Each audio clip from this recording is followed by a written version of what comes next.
Today I want to share with you about the insane history of sex ed in the USA. In 1904, Stanley Hall, a psychologist and president of Clark University, published a 2-volume work on adolescence that became highly influential. He said masturbation would be the downfall of modern society. This propaganda became the basis for circumcising male babies in the USA, and for a short time even resulted in putting acid on the clitorises of baby girls. These barbaric practices were meant to prevent masturbation later in life. Hall believes sexuality must be repressed and controlled in order to create a better society.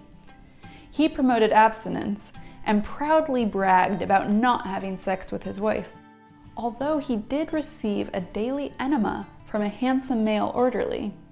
Unfortunately, Hall's theories became the basis for sex education, and his flawed beliefs are still perpetuated today.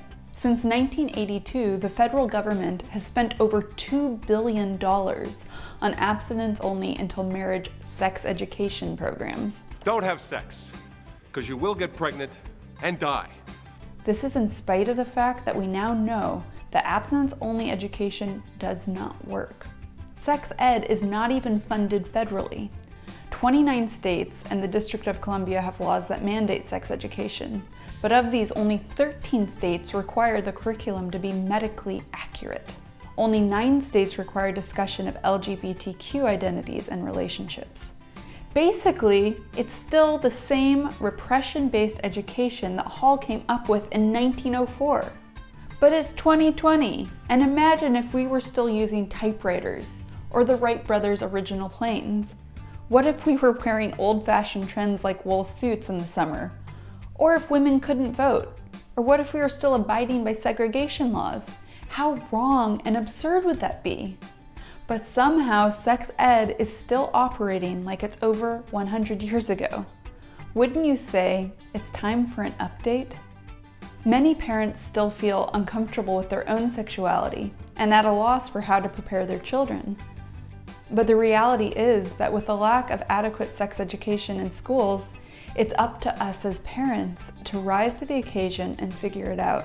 We need to band together and educate ourselves so that we can answer our children's questions and help them create positive relationships with their body and sexuality. We know from the success of early sex ed programs in countries like the Netherlands that starting the conversation as early as possible leads to the best outcomes later on. Because when you get down to it, kids don't have the hang-ups around this stuff. Adults do.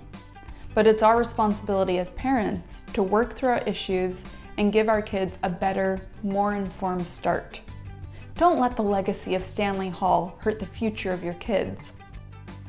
We've launched a campaign at My Little Yoni to support early sex ed programs and to provide you with more information. Go to mylittleYoni.com/Y4P to take the pledge and to make a stand. Let's write a new story together that's free of shame and full of self-knowledge. Thank you for tuning in today, and don't forget to subscribe to our channel right now where we post new videos every Wednesday.